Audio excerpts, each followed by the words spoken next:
This hearing of the Senate Foreign Relations Committee will come to order. Before we start with the hearing, although they may not be here because they have other assignments as well, but I do want to welcome three new members to the Senate Foreign Relations Committee, Senators Duckworth, Scott, and Ricketts, who each bring valuable and varied experience. Senator Duckworth has demonstrated a longstanding commitment to advancing U.S. national security and values through her military service and position on the Armed Services Committee.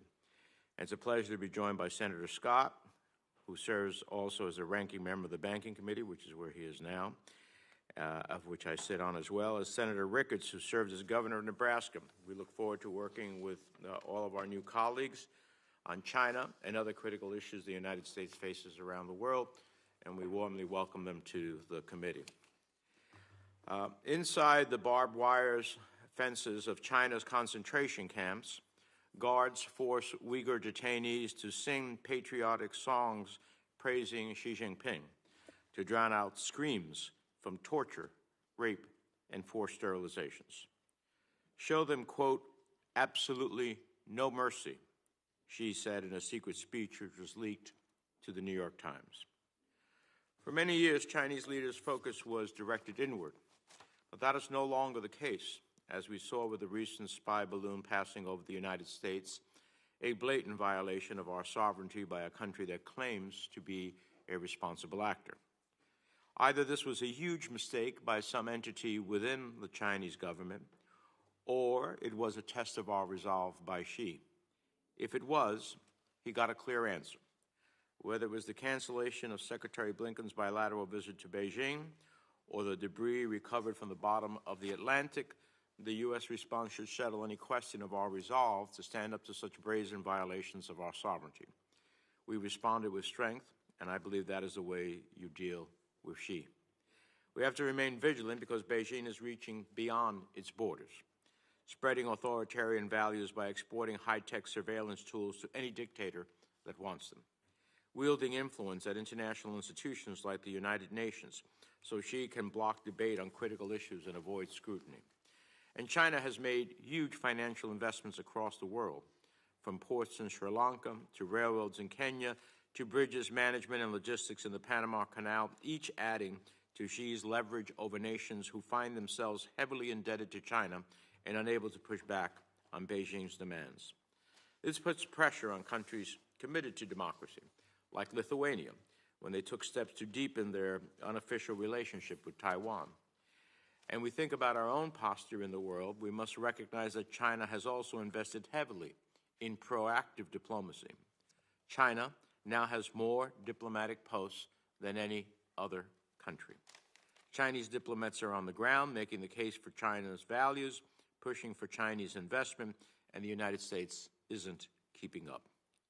While China is pouring money into Africa, for example, we've got a 40% vacancy rate at our embassy in Niger and chronic staffing shortfalls from Mali to Mauritania to Chad.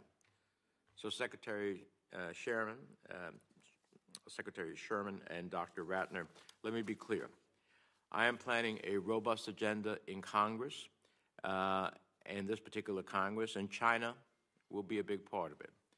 I've had conversations with the ranking member, working together to come together, which I think we will, on a comprehensive China legislation. Today, I released a detailed 46-page majority staff committee report outlining what needs to happen to realize the administration's vision for the Indo-Pacific. But I'll give you the short version. The China challenge affects every region in the world, and you're going to have to do a better job of resourcing these efforts. That means more people in our embassies. It means modernizing the way we do business. It means offering an alternative to China. And Secretary Sherman, since the buck stops with you on China in the State Department, I want to hear what you believe needs to do to ensure that happens. We appreciate your appearing before us today. I will note that the Secretary will have a hard stop at about 11:15 because the leadership decided to hold a all-members briefing at 11:30, and she needs to be there for that, so we will get to as many questions as we can. I'm looking for a full and frank assessment of when the administration is doing well and what it needs to do better. I applaud the passage last year of the CHIPS Act and the Inflation Reduction Act, although I was disappointed that ultimately the legislation did not include the Senate-passed Strategic Competition Act that Ranking Member Risch and I authored with so many members of this committee. I look forward to working with my colleagues to reintroduce and expand upon that legislation this Congress. These efforts to secure our supply chains and increase our domestic competitiveness are critical for American families' bottom line. But when it comes to our global competition, right now, China has the upper hand. I am pleased that in contrast to the last administration, you're working to shore up allies and partners. This is difficult and essential work. But if we are serious about this competition with China, the State Department needs to be more ambitious. The Biden administration needs to be more ambitious. We here in Congress want to do more. And right now, we've got something in Congress unheard of in today's Washington, which on this issue is bipartisan consensus. I hope you won't squander it.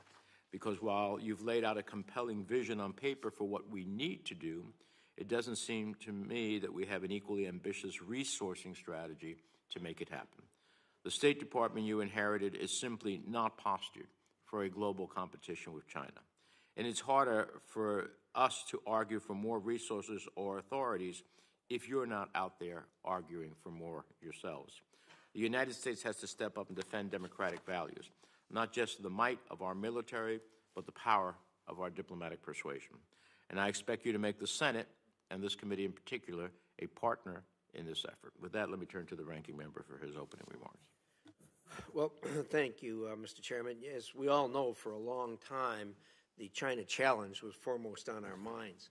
And of course, along came the Ukraine war, which presents new challenges.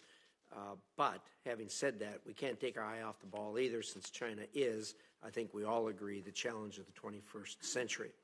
Well, this hearing was planned before the unfortunate Chinese spy balloon flyover last week's episode highlights just how important addressing this competition really is.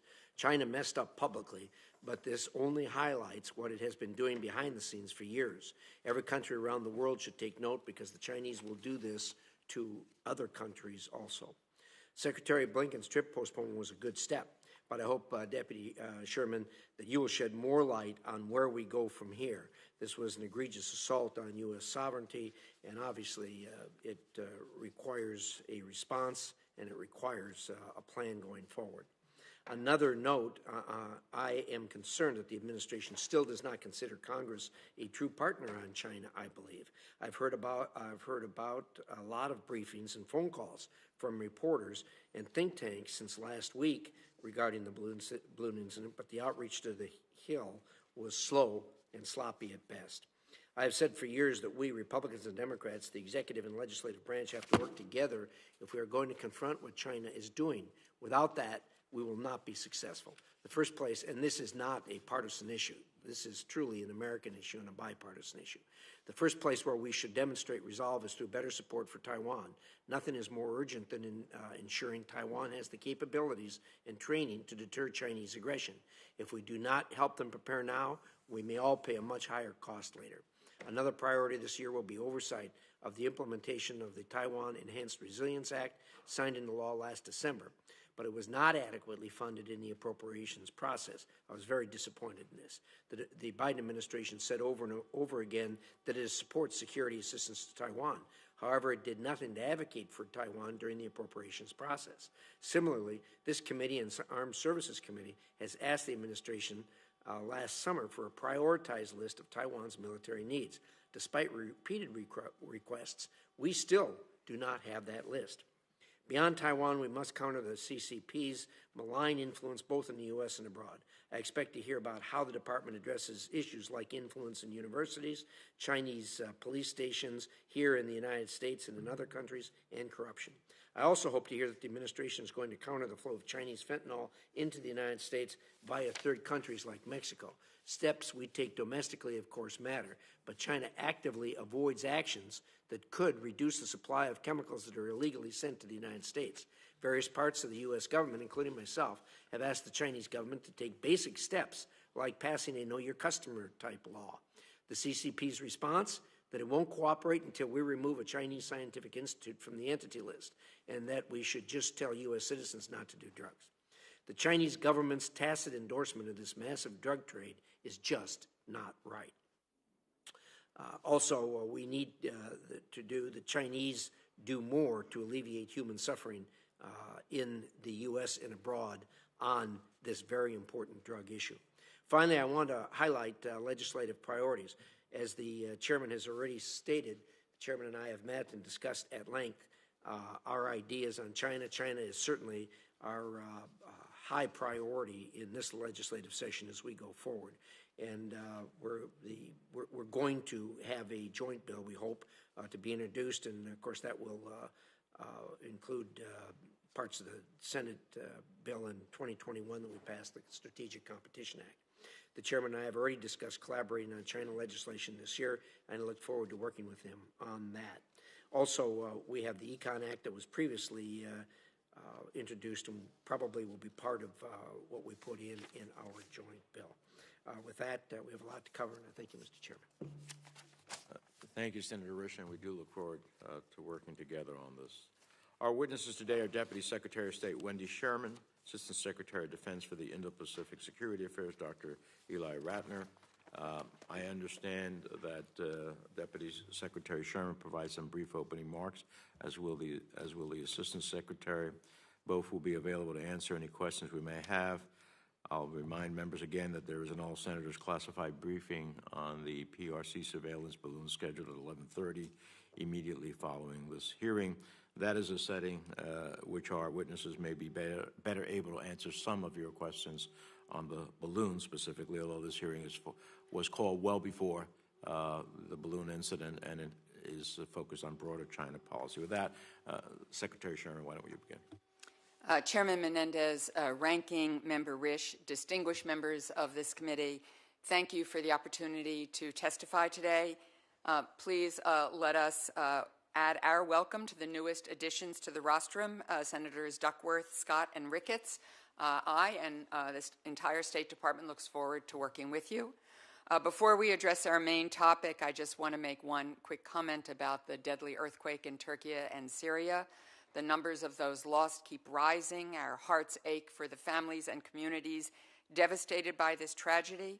I know that we all express our solidarity and are doing whatever we can for those who are suffering, and will do whatever we can to support the recovery and the days and months ahead. It is truly a tragic situation for all the people in the region.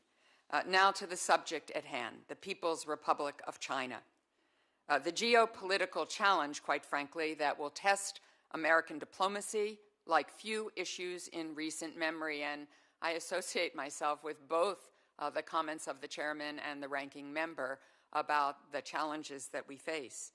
The PRC is the only competitor with the intent and means to reshape the international order, a fact borne out in the PRC's provocations in the South China Sea, its human rights abuses, its use of economic coercion, its threatening behavior against Taiwan, and of course, what we have just witnessed, and much more.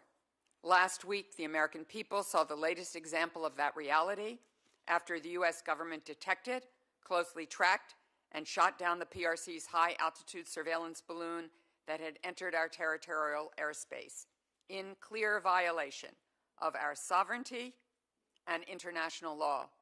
The Biden-Harris administration responded swiftly to protect Americans and safeguard against the balloon's collection of sensitive information.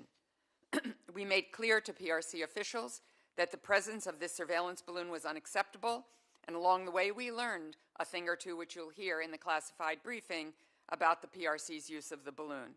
Last Friday, Secretary Blinken called Director Wang Yi to say it would not be appropriate to visit Beijing at this time. On Saturday, as you all know, at the President's direction, the U.S. military successfully brought down the balloon off the East Coast. This lawful and deliberate action was achieved with no harm to civilians and with maximum ability to recover the payload. Again, more to say about this in the classified briefing. I look forward to joining you in that briefing to go through the full details with my interagency colleagues. Our response to this incident reaffirmed our core priorities, as the President said Tuesday evening. We will always act decisively to protect the American people. We will never hesitate to defend U.S. interests and the rules-based international order. We will confront the dangers posed by the PRC with resolve and keep demonstrating that violations of any country's sovereignty are unacceptable. This irresponsible act put on full display what we've long recognized, that the PRC has become more repressive at home and more aggressive abroad.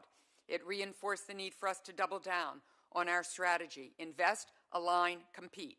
Simply put, with legislation like the Bipartisan Chips and Science Act and the Bipartisan Infrastructure Law, we are investing in the foundations of our strength on our shores.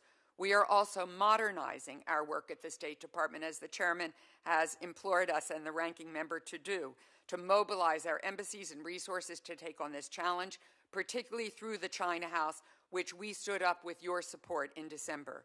We are aligning with like-minded allies and partners overseas, with the G7 and the EU, that tough work the Chairman talked about, with Japan, South Korea, Australia, Thailand, the Philippines, with India, and countries on every continent. We have made a concerted effort to share information that reinforces the scale of the threats posed by the PRC and the necessity of unity in confronting them. We don't seek another Cold War, but we do ask everyone to play by the same set of rules. Investing in ourselves and aligning with our partners strengthens our hands to compete with the PRC. With authorities provided with bipartisan congressional support, we will keep pushing back against the PRC's aggressive military, diplomatic, and economic practices.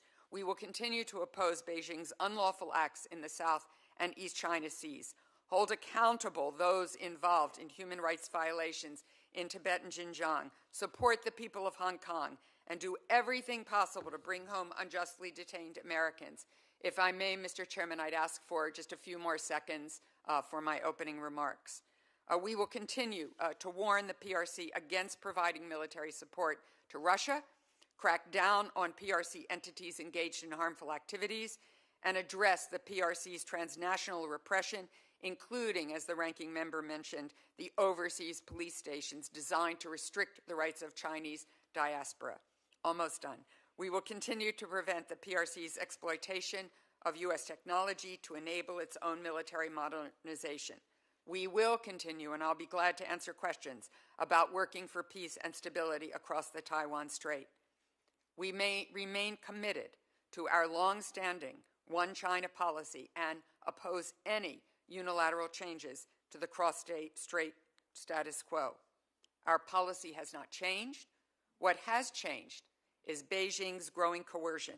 So we will keep assisting Taiwan in maintaining a sufficient self-defense capability. Through it all, we have and will maintain open lines of communication so we can responsibly manage the competition between our countries.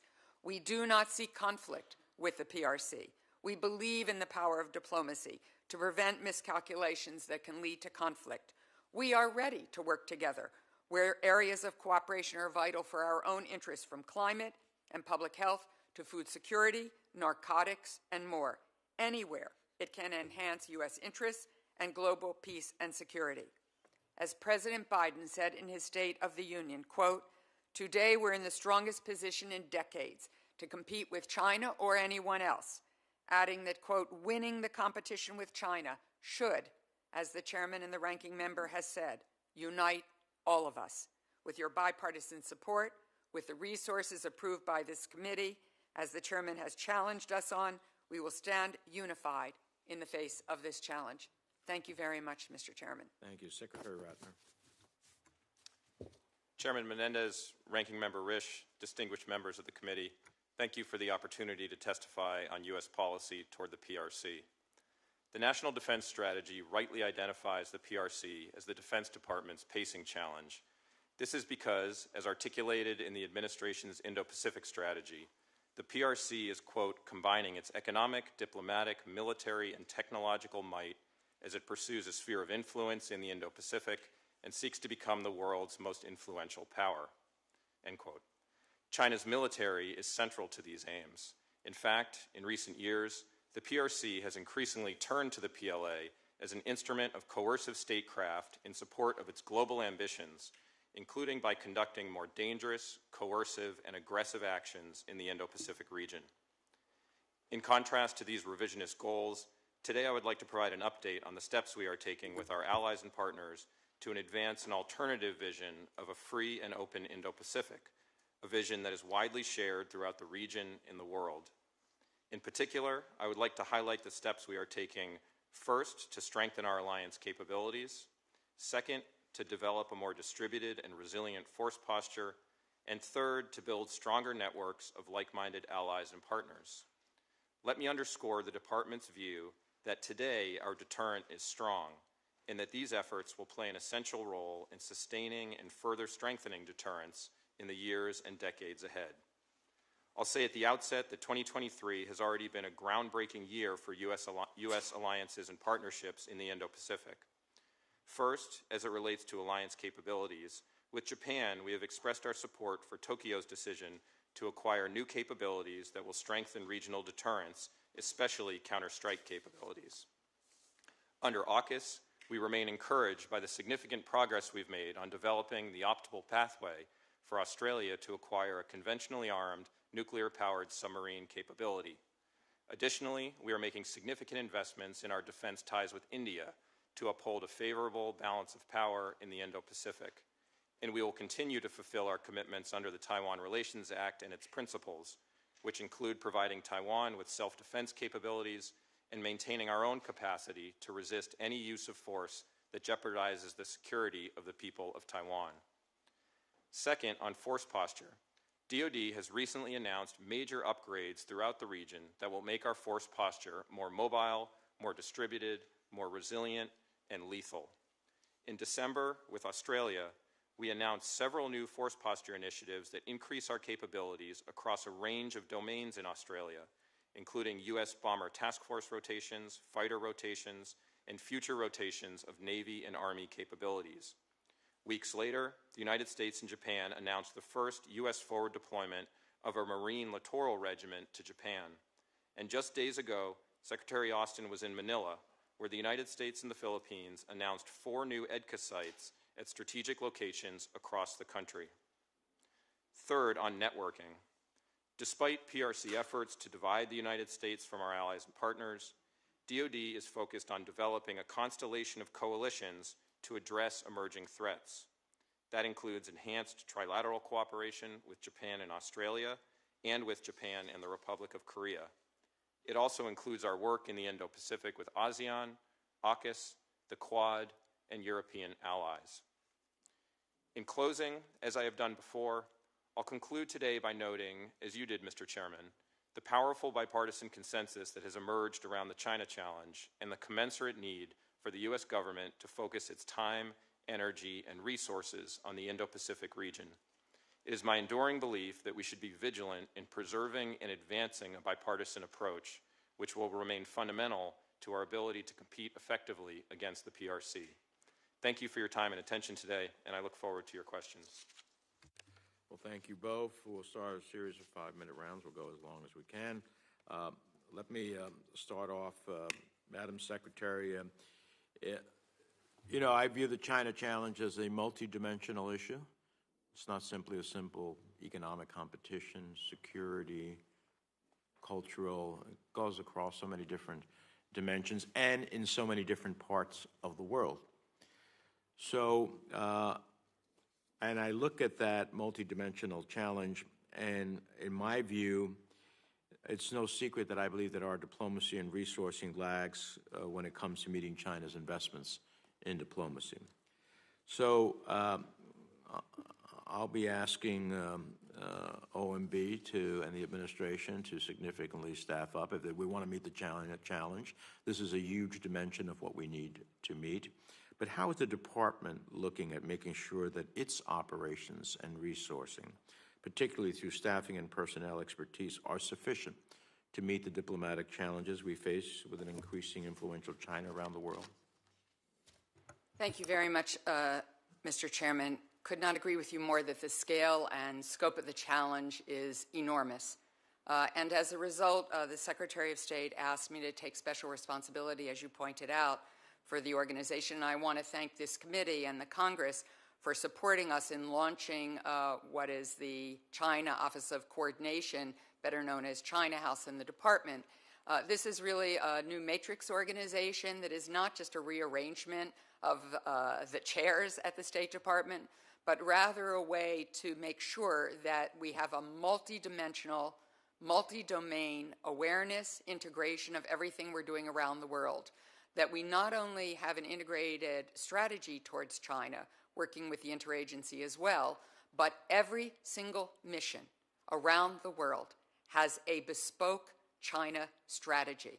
Because as you pointed out, China is everywhere in the world. I run a China strategy group on a regular basis, bringing together all of those dimensions. I can't give you specifics because we're still working on the FY24 budget to be released next month, but you will see in the budget a deep and broad commitment and a significant increase in our resources for the Indo-Pacific, as you have long advocated for.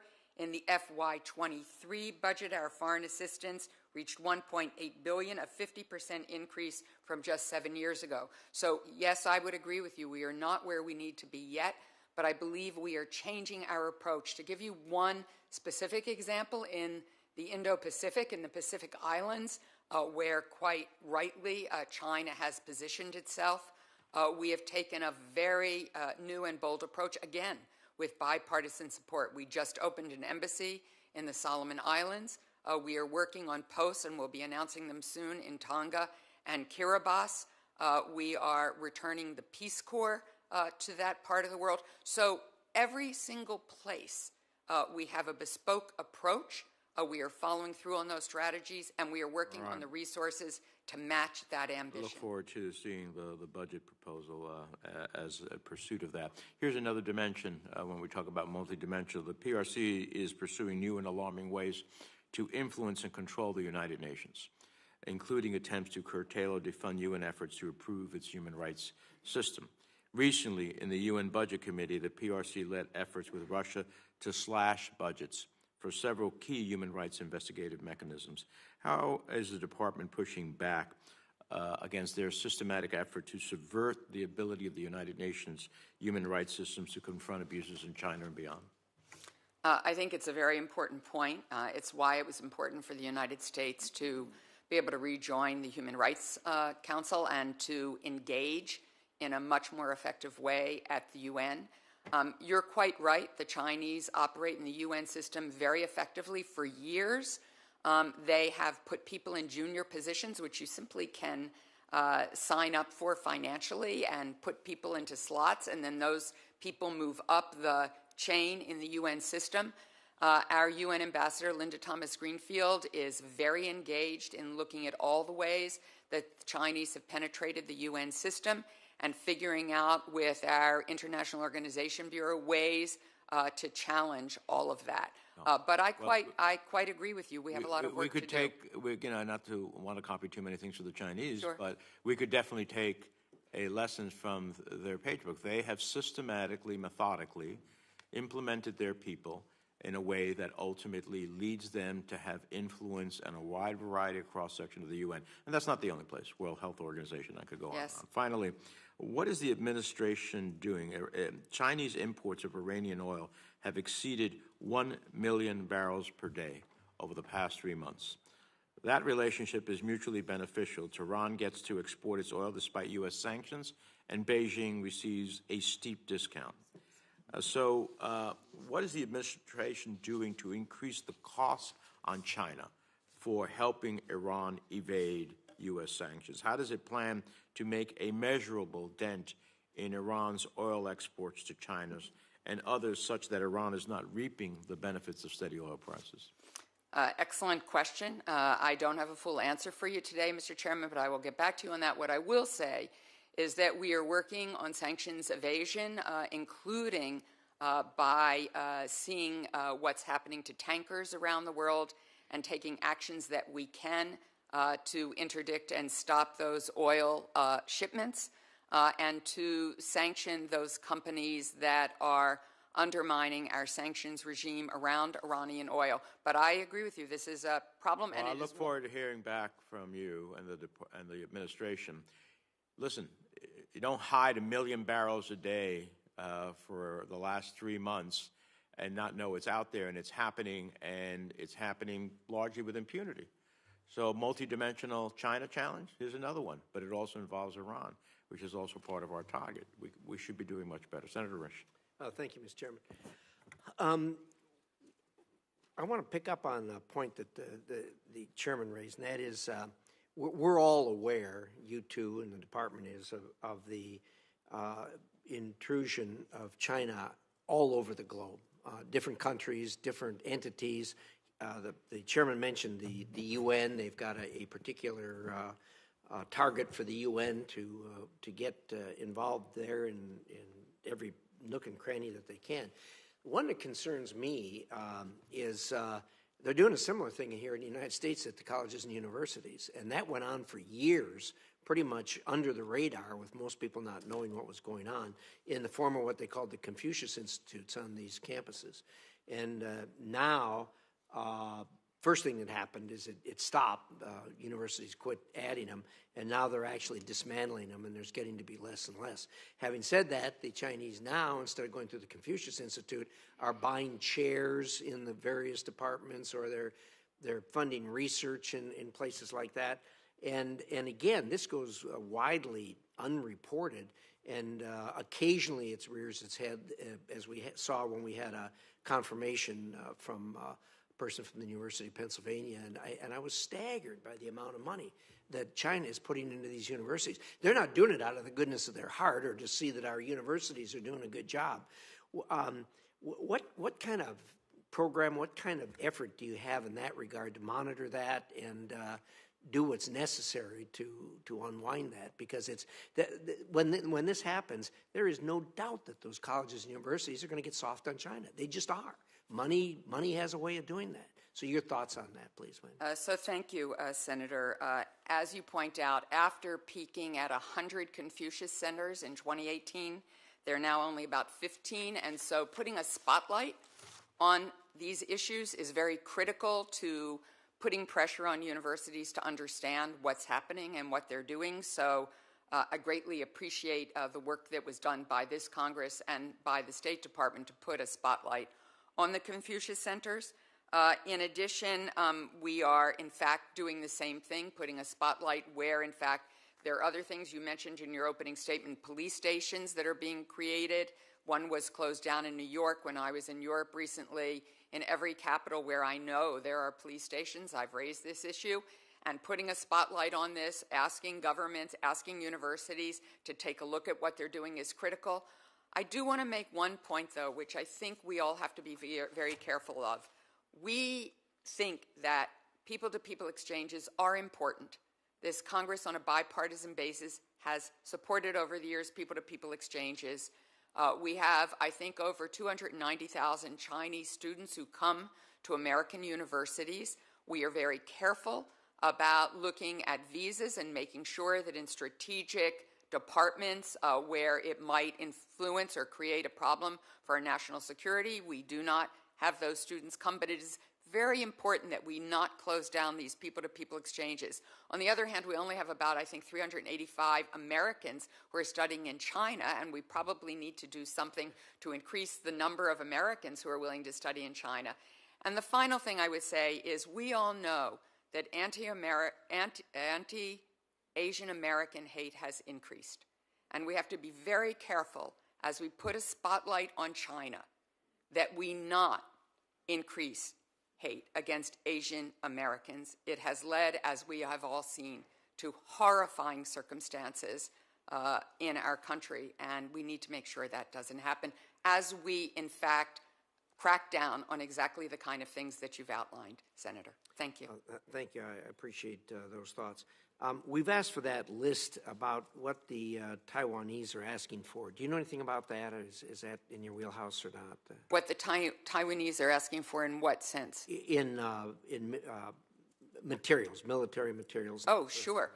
So Jessica Lewis, who... You know Jessica. I know you know Jessica well, is the Assistant Secretary for Political Military Affairs. And last year, we notified 13 different sales to Taiwan, including 10 new sales, 3 amendments to previously notified sales. It represents the largest single number of notifications for Taiwan in the last 20 years.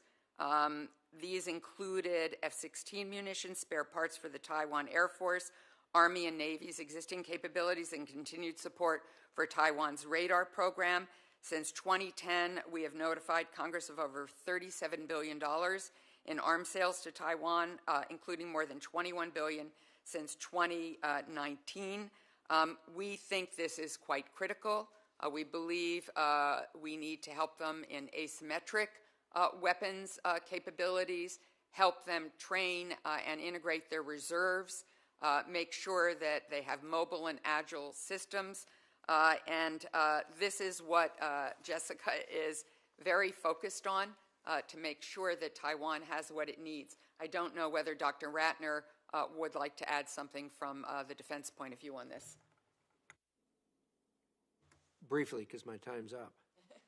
Senator, I'll just echo what Secretary Sherman said. We are extremely focused on understanding and communicating with the Taiwans about what specific defensive articles they need for their defense and for deterrence, and we're laser focused on that with all of the attention and urgency it deserves. Thanks to both of you. I do want to underline that in September of last year, we wrote a letter asking some specific questions about what the Taiwanese were asking for and what it given. If you'd dig that out and see if we could get an answer to that, it would be very helpful. Thank you very much. Thank you, Mr. Chairman. Thank you. Senator Murphy. Thank you very much, Mr. Chairman, and I appreciate you raising the challenge of resources at the State Department right now.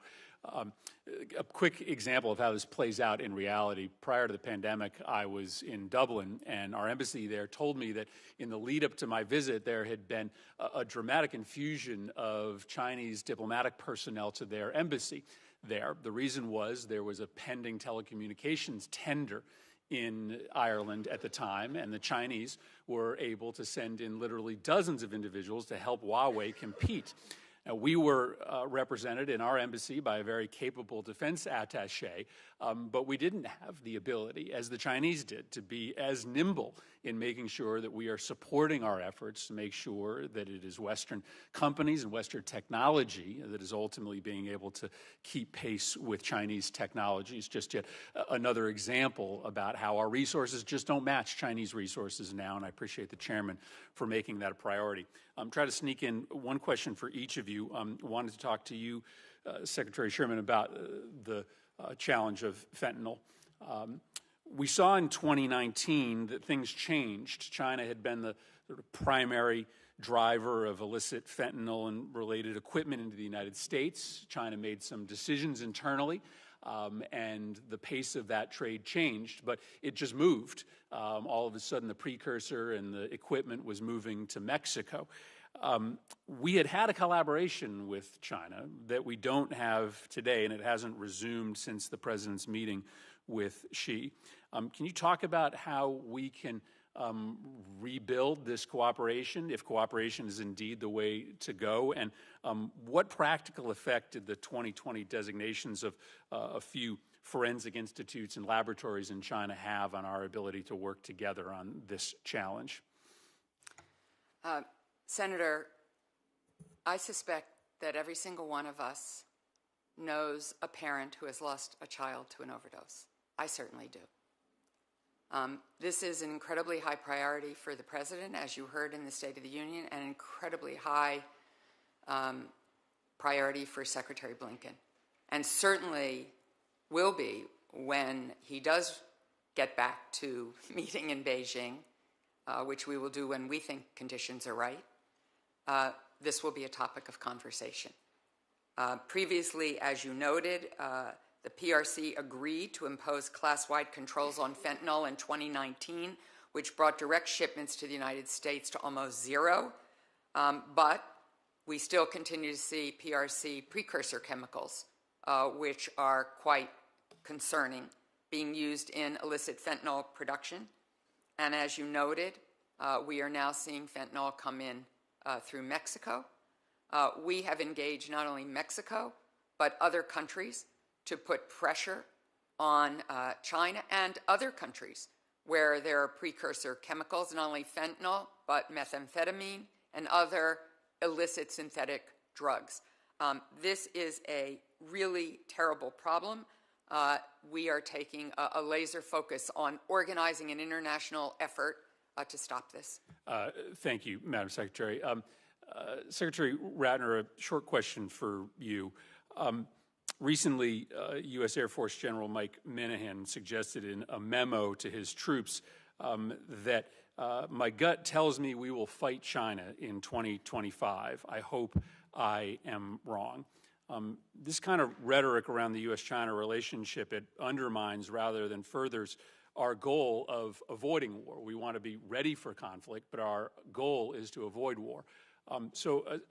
Two questions. One, do you believe that China has made the decision to pursue reunification with Taiwan through force? And two, do you believe that armed conflict between the United States and China is, as this general suggested, inevitable? Senator, as Secretary Austin has now said repeatedly, he and the department do not believe that an invasion of Taiwan is imminent or inevitable. That continues to be our assessment. The department is laser focused on maintaining deterrence today, tomorrow, and into the future, and we're going to continue working with our allies and partners to do what's necessary to ensure a free and open Indo-Pacific. Thank you. Thank you, Mr. Chairman. Thank you. Senator Rubio. Thank you both for being here. Thank you, Mr. Chairman. I want to get a little broader because I think it's important to understand sort of the strategic vision behind our tactics on everything that we do. So if we go back to the late 80s, early 90s, end of the Cold War, and the gamble at the time was, if we created this international economic order led by the U.S. and the West, built on this global commitment to free trade, that this notion of that this trade and commerce would bind nations together via trade, via commerce, and international interest and economic interest, that it would lead to more wealth and prosperity, that it would lead to democracy and freedom, basically domestic changes in many countries, and that it would ultimately ensure peace. The famous saying now seems silly that no two countries with McDonald's in them have ever gone to war. That's obviously no longer the case. But the point being is that that was the notion behind it. It was what the then Secretary General or Director General of the WTO called that world without walls, rules-based international order. Others call it globalization. And basically our foreign policy has been built around that. Even though it's an economic theory, it basically is what we have built our foreign policy on. I think it's now fair to say that we admitted China to the World Trade Organization, Russia as well. I think it's now fair to say that while wealth certainly increased, particularly in China through its export-driven economy, massive, historic, unprecedented amount of economic growth in that regard, I don't think we can say either China or Russia are more democratic. In fact, they're more autocratic. I don't think we can say that they're more peaceful. Russia has invaded Ukraine now twice, and the Chinese are conducting live-fire drills off the coast of Taiwan.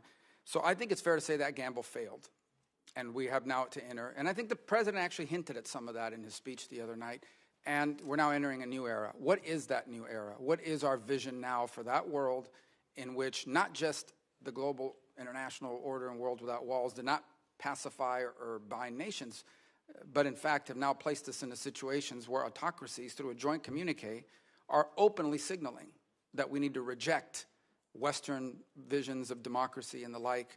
So before we can talk about what we're going to do, we have to understand what our strategic vision is. What is the strategic vision of this administration on what the new order of the world is? I guess Secretary Sherman. Senator Rubio, that is... Can you answer that in 2 minutes and 30 seconds? Yeah, I was going to say, that's a really profound question that I probably can't fully answer in 2 minutes and 30 seconds. But let me say this. I think we all hoped for that vision. But what changed is that Xi Jinping is not the Xi Jinping of the 1990s that we all thought we knew. He is a man, as the President, as the Secretary of Defense has said, is the pacing challenge. The only country that wants to change that rules-based order that can successfully do so and are trying to make that happen. It is true that our way of life, our democracy, our belief in our values, in the rules-based international order is being challenged, and we have to meet that challenge. And I believe we can meet that challenge by, as the President discussed in the State of the Union, making sure we invest in our own country, which is why the bipartisan support for the CHIPS Act, for the infrastructure bill, what we're doing in the Inflation Reduction Act, all of the bipartisan efforts that have taken place here in Congress are essential to making sure we can invest in our own country to be able to meet that competitive need. Second, that we align with our partners and allies. When President Biden began his presidency, he said that it was critical to reinvest in those partnerships and alliance, and it is paying off because we are putting forward those values. Look at what's happening in our pushing back against Russia in Ukraine. And finally, we have to be ready to compete, which is why we have to look at supply chains and make sure we either can produce things here in our own country or we can do it with partners or allies that ensure we have the resilience and the redundancy we need to meet this challenge. But it is, above all else, a challenge about our values, and it is why the President really ended his State of the Union speaking about democracy, what it means, how we have to show what that means here at home, and what it means around the world. All right, I only have 10 seconds left, so Secretary Ratner, a real quick question. I'm not going to ask you about invasion of Taiwan. Very simple. Is there any way that we end this decade without China doing something about Taiwan one way or the other? Is there any way you can envision getting to the end of this decade without China wanting to do something about Taiwan? Senator, wanting to is quite different than doing it. So, I think they have intention, but absolutely, I think we can get to the end of this decade without them committing major aggression against Taiwan. Thank you. Senator Van Hollen. Thank you, Mr. Chairman, and thank both of you for your testimony today. Madam Secretary, great to see you. I want to follow up on some of the things you just spoke about as well as in your testimony, which is that we know China has the ambition of becoming the dominant country and self-sufficient in key leading-edge technologies, right? And they have a plan to do it. They have their 10-year plan, and they try to follow those plans. I agree with you and with the President that the number one thing we need to do is get our house in order here at home. The CHIPS and Science Act was a very important piece of legislation. The CHIPS piece, as you know, is funded. We need to fully fund the science part of the CHIPS and Science Act to maintain our competitive edge. At the same time, we need to do everything we can to prevent the most sensitive high-end technologies that originate in the United States or with our partners from falling into China's hands in a way that they can use them and incorporate them in their military. And I do want to applaud the administration for its efforts. You mentioned in your testimony the October 2022 rules prohibiting the export of U.S. origin technologies. That's an important step. I strongly supported the prior administration's efforts with regard to Huawei. What the Biden administration has done is really expand that, not just from one company, but across the board to very sensitive technologies. Also want to applaud you for the agreement that is either finalized or in shape with respect to preventing the export of high-end manufacturing equipment for semiconductors that we're reaching with Japan and the Netherlands. That's an important part. But obviously, the success of a strategy to prevent our most sensitive U.S. origin technologies from going to China relies on our partners. It also relies on our partners who have also developed technologies from agreeing not to export their most sensitive technologies. That one example I just mentioned is a good case. But obviously, to be successful, we need to do this across the board, our EU partners, our other democratic partners in East Asia and elsewhere. Can you talk about the progress we're making in enlisting help from those countries? Very critical subject.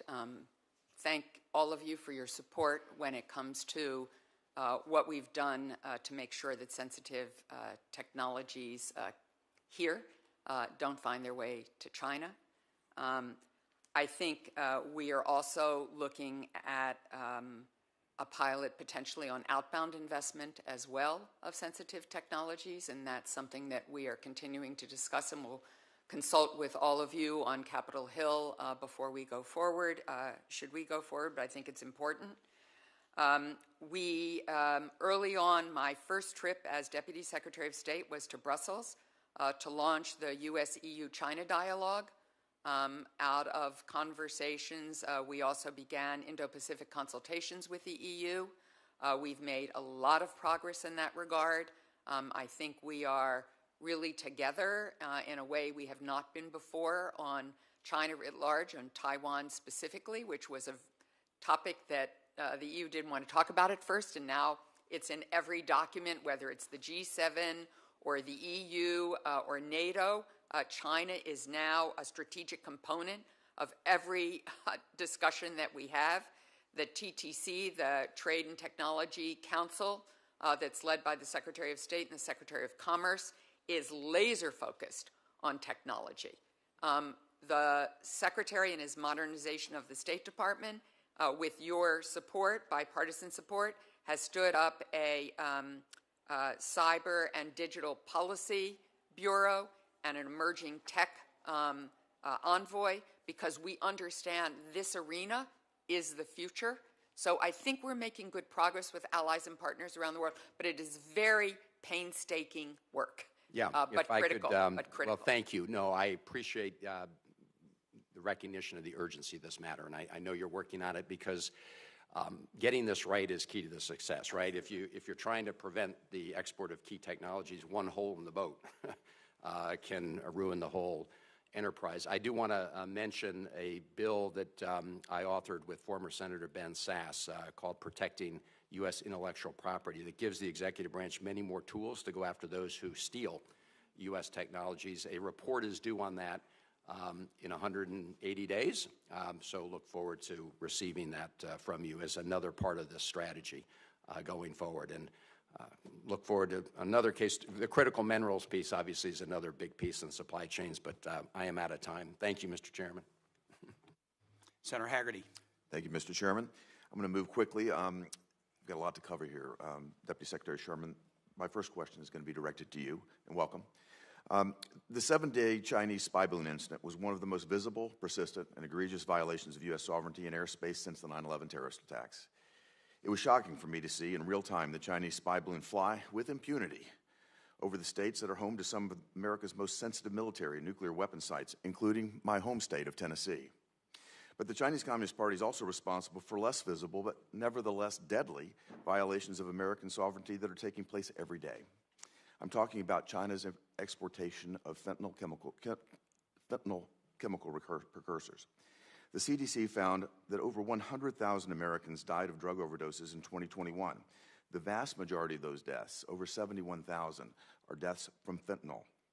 The DEA has reported that China is a primary source of the fentanyl-related substances that are trafficked directly into the United States. So my first question, Deputy Secretary Sherman, since taking office, how many sanctions designations has the Biden administration imposed on Chinese entities that are involved in the manufacture and exportation of fentanyl precursors that are annually killing over 71,000 Americans, including children? Senator, I'll have to get back to you on the specific number of sanctions and what those sanctions have been, but I'll look forward to getting that number, Secretary Sherman. Sure. Today, interested in what the State Department is doing to hold China accountable. And I want to flag for you something that's quite disturbing. On January 30th of this year, when the United States imposed sanctions against Mexican drug lords, the Treasury Department's press release called out a major drug lord for importing, and I quote, precursor chemicals from China into Mexico, which are then used to manufacture synthetic drugs, including fentanyl, end quote. The Treasury Department's press release even named the Chinese entity that's involved in illicit fentanyl trade. I've got a copy of that press release right here that I would like to enter into the record, Mr. Chairman. Without objection. But in contrast, Secretary of State Blinken's press statement on these same sanctions completely omitted any mention of China or Chinese entities. This was a missed opportunity in my mind for the State Department to publicly hold China accountable for their fentanyl precursors. So, Mr. Chairman, I'd like to enter the second statement as well from the Department of State that fails to mention China at all. So ordered.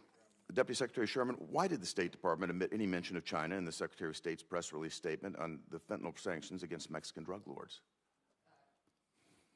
Senator, as I said earlier, Secretary Blinken makes the ending of this horrible, horrible ability to kill Americans over. He certainly would have had this as a key topic in his meetings in Beijing, and at some point when we believe the conditions are right, we will be going to Beijing. Well, I'll reclaim my time against Deputy Secretary Sherman. A lot to cover here. Communist China is a state sponsor of fentanyl. Yes. And I'm gravely concerned that the State Department omitted mentioning China and for these fentanyl sanctions because the Secretary of State wanted to have this trip to Beijing. They didn't want to infuriate Xi Jinping. Absolutely not the case, Senator. News reports that you run the State Department's biweekly PRC strategy group that oversees the State Department's China policy decisions. And I feel like you missed a great opportunity here by pulling back on a chance to mention the fentanyl sanctions, to publicly hold China accountable for its role in the fentanyl scourge that's killing children in America. And when you add the recent news reports that the Biden administration didn't cancel Secretary Blinken's trip to Beijing until 5 or 6 days after learning about the Chinese spy balloon's initial violation of our U.S. sovereignty, it's just not a good look, and it doesn't inspire confidence. I think the administration can and can do a better job of holding China accountable. I appreciate your expertise in moving that direction. I'd like to go to a different topic now, Taiwan. I was proud to contribute to, support, and vote for Chairman Menendez's law in the FY23 NDAA known as the Taiwan Enhanced Resilience Act. But time's not on our side. The United States has roughly $19 billion backlog in annual arms sales to Taiwan. And at a recent public event, CIA Director William Burns said that the United States knows, and I quote, as a matter of intelligence, that CCP General Secretary Xi Jinping has ordered China's military to be capable of conducting an invasion of Taiwan by 2027. Chairman Menendez's Taiwan law annually authorizes as much as $2 billion in grants of foreign military financing to Taiwan between now and 2027. So, Deputy Secretary Sherman and Assistant Secretary Ratner, do you support the full implementation of Menendez's laws, the Menendez laws, $2 billion in annual grants of foreign military financing to Taiwan? I just appreciate a yes or no answer. I certainly think we have to look at every way possible to make sure that we meet the needs of Taiwan. I think you all are aware that there are production and delivery delays worldwide, and reviewing those systems and talking to the private sector about those long lead production timelines and delivery delays because they are affecting all our FMS partners, not just Taiwan. I understand. I just want to know if you support this move. Is that a yes? Yeah, I believe we need to look at every single option we have. Mr. Ratner, can you answer me yes or no on this? Senator, the Department was clear that any authorization in the National Defense Authorization Act should be met with an appropriation as it relates to Taiwan security support. Chairman Menendez's Taiwan law also authorizes $1 billion annually in presidential drawdown authority for Taiwan. So my next question to the two of you is Senator Hagerty, you're about 50 seconds over your time. Oh, thank you. Thank you, Mr. Chairman. I'll come back to this, but I'd just like to say that China is a serious and comprehensive threat to Taiwan. And I just want to see us do everything we can to avoid the lessons that we learned in Ukraine, to make them tough, to make this, to deter what might happen. Thank you, sir. We agree. Thank you to the witnesses. I want to ask a question that has sort of a Virginia tie to it. China has one of the most sophisticated global campaigns of repression against dissidents around the world of any nation. And in particular, the FBI has warned that China is conducting a global campaign to target Uyghur human rights activists. The Uyghur community in Virginia is one of the largest in the United States, and we have a number of constituents who have been engaged in Uyghur human rights issues who have been targeted and harassed here, but also find their family members still living in the Xinjiang area affected. What is the United States government, particularly the State Department, doing to make sure that the authoritarian reach of China against people living in the United States is limited? So, Senator, one of the things that we have immediately done working with the FBI is to look at the police stations that China is creating here and around the world. New York's police station, so to speak, was closed down. These aren't police stations at all. What they are policing the diaspora, Uyghurs and others in the Chinese orbit harassing them, putting them at great risk. And so we are working with law enforcement here very closely to make sure that China cannot reach into the United States and harass and further undermine the human rights of Uyghurs, ethnic minorities, and Chinese Americans. And the Chinese do actually have imprisoned a number of the family members of American residents who have advocated for Uyghur human rights. What is the U.S. government doing to try to intercede on behalf of those unjustly imprisoned in China? So the Secretary of State and I have met with all of the families, or a group of the families, that are quite concerned about this and concerned about their family members. And when we have met with the Chinese or communicated with the Chinese, we have raised these cases. In some instances, families don't want us to raise the cases because they're afraid it will target their family members. So we are really guided by what the families want, but we will try to do whatever we possibly can. And I have to tell you, meeting with those Uyghur families, just as when we meet with all of the families of those detained in China or held in exit bans in China, are some of the hardest meetings I have to do. Let me switch topics. The title of today's hearing is Evaluating U.S. China Policy in an Era of Strategic Competition. And I think we all know the competition is intense across multiple fronts, and in many areas it's more than competition. China is an adversary. And yet one of the things that we probably should do for our own good and for the good of the world is seek, are there areas of cooperation? Because it would benefit the world greatly if they could see, as tough as this competition and even adversarial relationship is, there is at least enough communication to recognize on some small set of issues the need to find common cause and work together. That would be good for the United States, good for China, but it would be good for the world to see that too in terms of sending a stability message. What are areas, as you stand up China House and run U.S. China policy, what are areas that might be most likely to find some cooperation for the good of our countries and the good of the world? So the ones that we talk about the most, starting with the one that Senator Hagerty mentioned, which is counter-narcotics, which is quite critical for all the reasons that he said, that others and that Ranking Member Risch raised as well. Working on climate. Quite frankly, we cannot meet the challenge on climate unless China is working with the rest of the world. I'm glad that they have reopened communications between their envoy and Special Presidential Envoy for Climate, John Kerry. I hope that that conversation can continue even in this difficult time. We've talked about working together on global health, which may sound sort of strange given that the Chinese have been very protective of their data and genomic sequencing on COVID-19. I know there's great concern up here about the origins of COVID-19, which remains not resolved yet by the intelligence community. I'd urge any briefings you might want on that to have with the intelligence community. But I do think we have to work together on global health because we're going to see more pandemics, and we need to be working together in this regard. So those are three, and of course, people-to-people exchanges, ways that we can have our folks safely know each other in a better way, because we do not seek conflict with the Chinese people. We do many things and have discovered things together in our scientific community where it's in our security interest to do so. We have to be careful, thoughtful, but nonetheless, I hope that we can engage in people-to-people exchanges appropriately. Thank you. Senator Paul.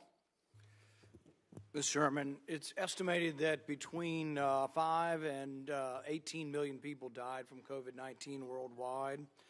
To a significant number of scientists, the evidence suggests that this originated from a lab leak in Wuhan. Does the State Department fund coronavirus research in China? Do we fund coronavirus? I don't believe so, but I don't know. I'll double check and we'll get back to you on that, Senator. The answer is yes, you do. And it's been going on for more than a decade, and it's done through a program called PREDICT and then the Global Virome. And why this is important is we had 1 million Americans die, and we really haven't had any discussion of this. No hearings, nothing. People are unaware that they're even funding the research. We found out recently through the House unclassified report that money is going from the NIH to American universities to the Academy of Military Medical Sciences Research in China. We are subcontracting money and sending it over, but millions is coming from the State Department. So the idea is this: we will identify all the viruses in the world, and we'll be safer because we identified them. But here's the question: are we safer to have some guy or some woman crawling down a cave 10 hours away from Wuhan, coming up with bat guano, coming up with viruses, and bringing it to a city of 15 million like Wuhan? This is what's been going on for a decade. It's a setup for an accident. It's a setup for a mistake. And nobody's doing anything about it. We continue to fund it. The main group that's been getting this money is EcoHealth Alliance, over $100 million, a lot of it through the State Department. They continue to get money. They don't file their reports on time. They didn't stop their experiments, and yet we reward them with more money. 15 million people died, and we haven't done a thing about it. Nobody seems to care. We're not even sure we fund it. The State Department's a big funder of this project. It's a multi-decade-long project, but there are scientists, as we speak, from Stanford, from MIT, from prestigious universities around the country. These are not partisans. Most of them are not Republicans who stand up and say, oh my God, what are we doing? Bringing these viruses from remote bat caves to major metropolitan areas and with no controls over this. So we've been asking for information from the State Department because we want to know more about this. U.S. Right to Know has been sending FOIA requests for 2.5 years, and they don't get anything. So, Mr. Chairman, I've sent 2 letters. Some of them are 6 months old now, and we get a, whatever, we're not going to give you any information. What I would hope for is that we could have, people always talk about bipartisanship. Could we not get bipartisan support for records? This is not partisan. We want to know what the U.S. State Department is funding. NIH resists our requests on their funds. The 2 things that we know for certain that have led us to believe this came from the lab that are big came because one was leaked, and this was a DARPA request. So the Chinese researchers in China wanted from DARPA money to create a virus that, guess what, looks exactly like COVID-19. They asked for it in 2018. We turned them down. Fortunately, we did the right thing for once. We turned them down. That doesn't mean they didn't do the research. And so many scientists had an aha moment. They saw this and they said, oh my goodness, they asked for money to create something that looks almost exactly what we got. So in nature, you do not have coronaviruses that infect people that have what is called a furin cleavage site. Chinese said, give us money, we were going to stick a furin cleavage site to allow it to infect humans more.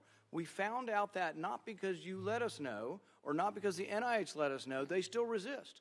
This is top secret. This is classified. This is the whole problem of classification, but it's also to cover up things. So we don't know anything about the 28th thing, but we had an illegal leak that went to somebody in the media that's now public that said the Chinese wanted to create a virus just like COVID-19 in 2018. The other thing we know is 3 researchers in the Wuhan lab, in the Wuhan Institute of Virology, got very sick with flu-like symptoms similar to COVID in November. We only know that, though, because the Trump administration on the way out declassified it. So we have to get over all the classification. We also have to be more forthcoming. And I'm hoping the chairman will consider looking at our requests. These are not partisan. We want to know all the information about funding of research in China. We want to know the interactions. There were cables going back and forth between the State Department saying, holy cow, they're not wearing gloves, they don't wear masks and doing this research. They're doing it in what's called a BSL-2 as opposed to a BSL-4. Most of the research that we think escaped was not done in the appropriate lab. And the State Department knew about it, but we've had no hearings about this. They refused to give us information. 15 million people died, 1 million Americans died, and you won't give us information. So what I would ask is look at our request. This isn't partisan.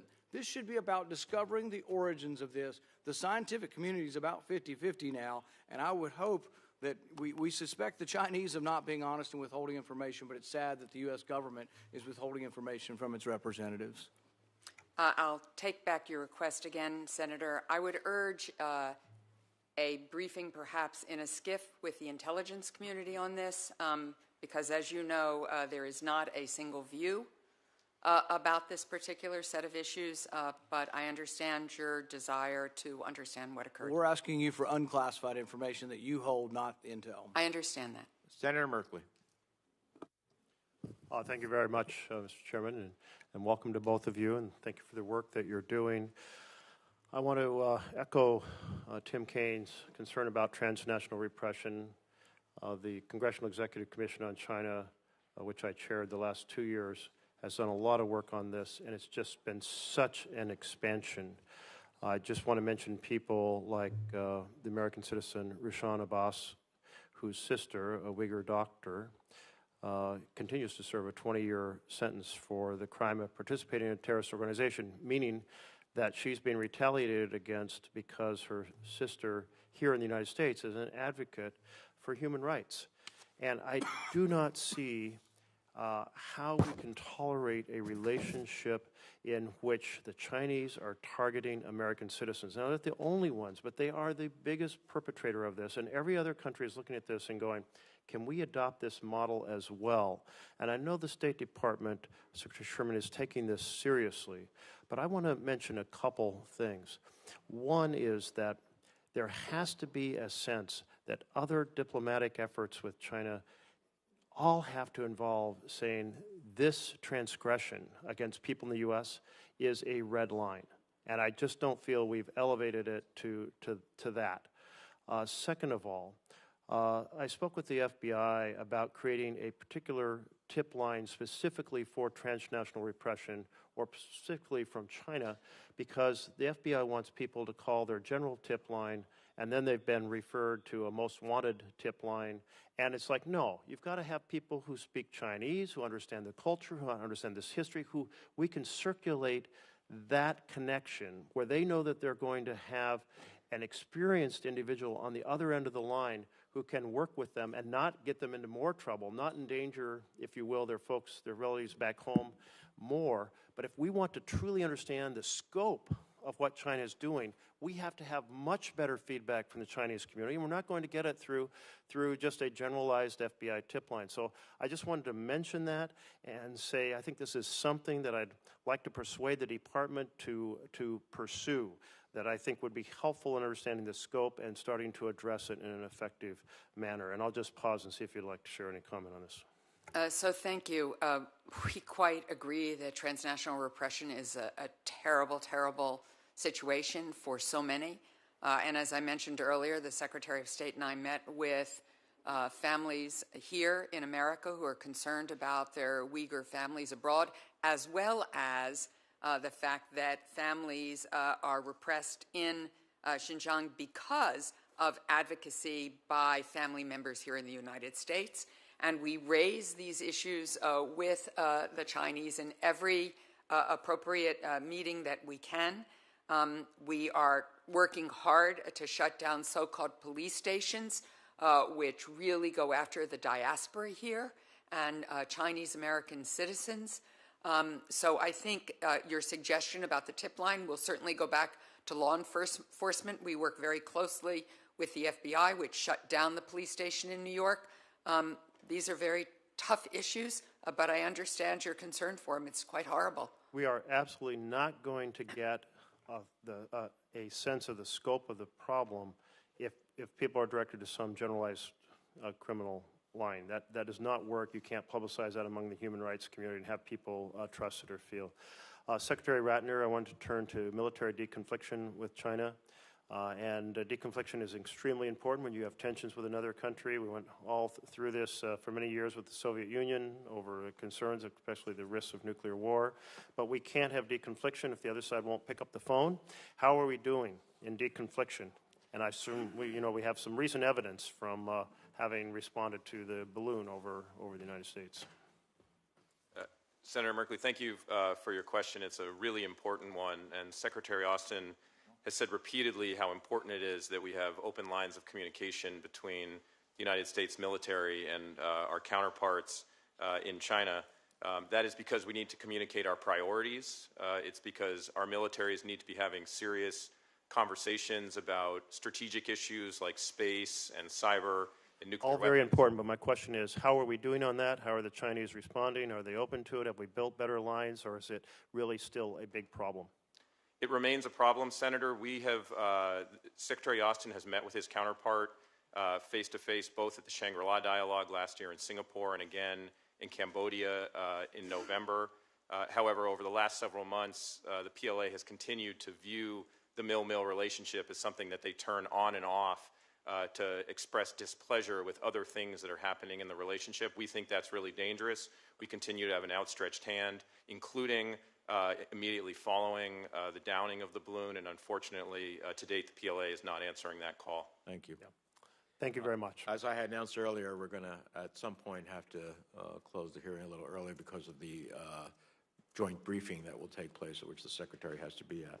So right now I have Senator Young next, and then Senator Cardin, assuming no one comes next, and maybe we'll try to get to Senator Romney, and that probably will be it. And we welcome, as I did earlier, Senator Scott to the committee, who is playing his role as ranking member on the on the Banking Committee, and that's why he wasn't here earlier, but welcome again. Thank you, Mr. Chairman. Yeah, thank you, Chairman. Thank you to our panelists for being here today. I'd like to change gears a bit, discuss economic coercion. As I know our panelists understand, China has effectively weaponized the economic interdependence that the world economy has on their workshop of the world, as we colloquially have been calling it.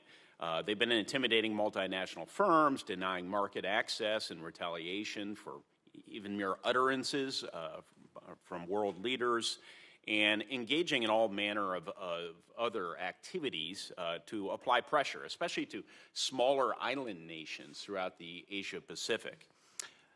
The obvious goal here is to intimidate these various countries and to give them a choice. Either they can accommodate the desires of the Chinese Communist Party, they can facilitate their ability to realize geopolitical ends through this economic interdependence, or these nations can take a chance on a free and open order, on democracy, on the United States and our partners and allies.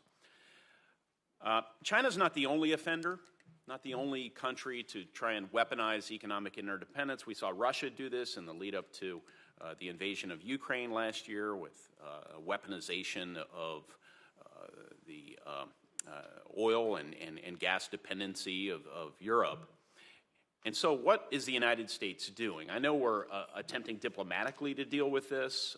There have been some other activities that perhaps you can touch on when I turn it over to you. But I just came back from the Asia-Pacific. I visited with President Tsai in Taiwan and Japanese leaders, and I heard a lot about economic coercion, more than any other topic. Taiwan's been on the receiving end of this, as has Japan, but Japan has been formalizing a policy to counter economic coercion, and they want the United States to act. And to that end, I've introduced bipartisan legislation with Senator Coons, and the aim is to allow the United States to quickly appropriate tangible assistance, give it to those who are on the receiving end of this coercion, provide other tangible benefits to partners and allies who've been victimized by malign behavior. Specifically, we propose providing the President of the United States, this one and future presidents, with a range of tools and authorities that include boosting trade with an affected ally or partner, requesting Congress provide aid, loan guarantees, or export financing, and temporarily adjusting duties on select U.S. imports to make up for an affected country's lost exports or to disadvantage an adversary's imports in our market.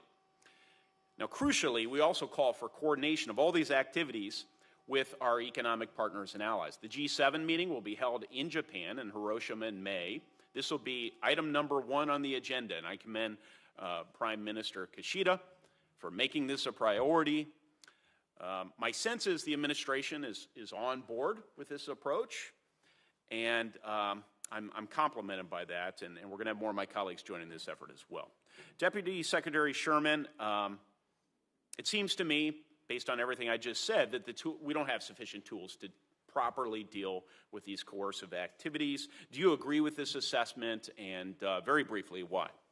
So thank you very much, Senator. Our teams, I think, are in very close touch with yours and Senator Coons to work on this legislation. We are trying to expand our economic coercion toolbox. We've learned a lot because of Lithuania, Australia, and others. Yes. And as you point out in the Russia-Ukraine situation as well, we agree with you that Prime Minister Kishida making this a top priority for his G7 presidency is critical. We've done tabletop exercises on this. We think this is a critical area. We've managed to support Lithuania and other countries that have faced this and learned a lot in the process. So thank you for your efforts, and we look forward to continuing to work closely with you on this. Great. I heard everything I needed, sufficient for this briefing, but so I'm going to move on very briefly to a chips and science implementation question. Beijing's been stealing our stuff, our intellectual property, for a lot of years now. We don't want them to steal this stuff, this cutting-edge, national security-oriented research funded through Chips and Science. Chips and Science Act appropriates $500 million to the Department of State, in part to support international IT security to protect this intellectual property. Could you very briefly indicate what the consequences are of the lack of IT security and how the PRC is exploiting our current system? And then, to the extent you've already implemented some of the Chips and Science provisions, give us a summary, please. Thank you. Thank you very much for the ITSE Fund, which is Promote, Protect, and ICT provision at the State Department in support of the foreign diplomacy in concert with the Commerce Department, which has the enormous lion's share of this funds. We have notified up to the Hill some of the projects and lines of effort. We're creating baselines this year leading up to making significant progress in the 5-year horizon that you all laid out in the provision of this fund. Look forward to discussing details with you in a private setting. My office will follow up. Thank you, Chairman. Thank you. Senator Cardin, then Senator Romney, and then that will be the end of the hearing. Well, let me thank both of you for being here. I'm going to follow up on Senator Young's point. I was with our chairman, Senator Menendez, in our hemisphere and saw the challenges of China penetration on the debt diplomacy issue. So let me mention a country like Argentina. Argentina has a debt problem. It's not terribly attractive for private investment because of its debt policies. And yet, when they need to borrow money, China is willing to be there. And we know China does it on the cheap. They don't get their value, but they get hooked by this debt diplomacy, which can be against our national security interests. So I just really want to underscore it's more than East Asia and Pacific. It's our own hemisphere where we see China very much penetrating and using this as leverage for their geopolitical agenda. I know that you set up the China House. I believe it's in the East Asia and Pacific Bureau, but can you just assure us that there is a coordinated strategy beyond East Asia and Pacific, which is critically important, but also in our own hemisphere? Very quickly on both. On debt, as I think you all are probably aware, when Secretary Yellen went to Africa, debt was front and center, an issue for her. In Zambia, she underscored that all creditors, including Beijing, must meaningfully participate in debt relief efforts for Zambia. In Sri Lanka, indeed, debt is a huge problem. The Paris Club has now taken some action, and India has stepped forward, but we're putting pressure on China to, in fact, also come to the table, since most of the debt is with the Chinese. Agree with you in Latin America, they can use their SOE capability to just put money on the table, but ultimately it often ends up in debt for countries, Argentina being a good example. So agree with you, and we're working on all of that. In terms of the China House, I want to commit several things to you, as Senator Risch knows well, because he really focused us on this. China House has liaisons coming from every part of the department who spend some time in China House, go back to their home bureaus, so there is truly an integrated beyond EAP strategy. It all comes up through EAP, but to me, who has responsibility for everything all over the world. And so, quite frankly, yes, it may be housed in EAP, but that's just the anchor. It goes out throughout the world. Look forward to working with you with that. In order to get a little bit of credit on this committee. Can I yield my 2 minutes to Senator Booker so that my remaining 2 minutes? You may. I'd like to get on a good side of New Jersey. That is an extraordinary act of grace and generosity. It's only topped by your wisdom and sagacity, my friend. And don't use your whole 2 minutes complimenting him. I really appreciate that. I really want to get into the Development Finance Corporation and the real power, I think, of that. You know, Congress created it in part as a response to the Belt and Road initiatives. And you know its importance in providing loans, equity investments, and more. The DFC has limits, but I really think it could be something that could be used in a stronger way. The agency, I think, has a potential to boost international development opportunities and really help to level the playing field and expand opportunities for us, not just economically, but also in terms of national security. There's a famous saying that, you know, if you're not at the table, if you're not at the table, you're in the menu. And I want to see if there's ways that we can be more at the table using the DFC.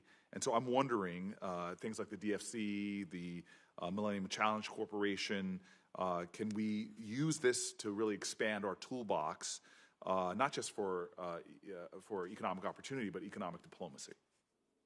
Oh, Senator, this is so important. And in fact, thank you all for looking at what the DFC can do and whether its opportunities can be expanded in ways that are helpful, particularly to countries that maybe aren't the bottom of the development ladder, but sort of in between trying to raise up. The Development Finance Corporation is also working very closely with our PGII initiative, the Partnership for Global Infrastructure Investment, with the private sector as well, with MCC. We have to use every single tool we have because our greatest strength is bringing the private sector together with what we're doing in the public arena. China can't do that. Yes, it can put money on the table without strings attached, but the strings come later. Countries go into debt. Chinese take their assets. They don't transfer capabilities to countries to do their own development. So couldn't agree with you more. Love to work with you in deepening this ability. Thank you. Please. Okay. Senator Romney will close us out. Thank you, Mr. Chairman, for keeping us all here so I get my few moments. But there are just a few things I want to mention, which is Chairman Menendez and I last year authored an amendment which was passed in the NDAA that requires the United States State Department to develop a comprehensive strategy to address the threat of emerging China. Ranking Member Risch and I sent a letter to President Biden urging the administration to start implementing our legislation. In our letter, we requested an update on the progress after 60 days. The 60 days mark has passed. Now, Secretary Blinken has laid out 3 principles that the administration is pursuing in dealing with China: invest, align, and compete. But I would note that we need to go from principles to a comprehensive strategy and include tactics. And that includes our approach to developing countries, to our global trade arrangements, to economic measures we want to put in place, to our research and development investments here, to our military procurement, to global communication strategies, to access to our universities, access to our laboratories, to visas we provide to the Chinese, to international institutions that we're going to be involved with, to our social media strategies, to raw material strategies and our processing here of those raw materials, to the role of USAID, to defending the tactics the Chinese are using. You get where I'm going, which is a comprehensive strategy includes dozens upon dozens of strategic and tactical decisions that are combined, changed over the years. But it is essential, in my view, that we develop that kind of strategy and that it's kept in a classified setting. Doesn't have to go out publicly, but we really need that. We also, in this legislation, looked at the strategies of that nature that were developed by Presidents Truman and Reagan and others, the work of George Kennan and Dean Acheson, and said, okay, how were these strategies developed back then? How did they put them together as they were dealing with strategies to deal with the Soviet Union? And they involved outside individuals, not just internal, because they knew internal people would be captured by groupthink. They wanted people from the outside, some who were had experience in developing these kinds of strategies. I spent my private sector career doing something called strategy consulting. That's what we help companies develop strategies. I have to tell you, it drives me nuts to watch us deal with China and have objectives, but to see everybody going in different, we don't have a comprehensive, let's put it together strategy.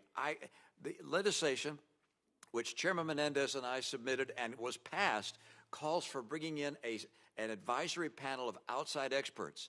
It would include people probably from the Center for Strategic and International Studies, from AEI, from Brookings, I mean, a whole range of individuals that would come in and offer ideas and suggestions, comprehensively put that together. If we do that, it's likely to exist beyond just one administration and becomes the basis for our strategy going forward. I strongly encourage the State Department to take the lead in making sure that we assemble that advisory board, we lay out what would be included in a strategy, we consider the widest array of options, and that we actually put that together and ultimately brief Chairman Menendez, Ranking Member Risch, and others in the committee on that the strategy is, that this process is being undertaken and what some of the conclusions are.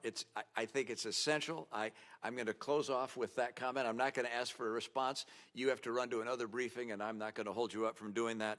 But I just want to underscore how critical it is that we go from ad hoc principles and tactics that we apply from time to time to instead fashioning, with the help of outside minds, a comprehensive series of options.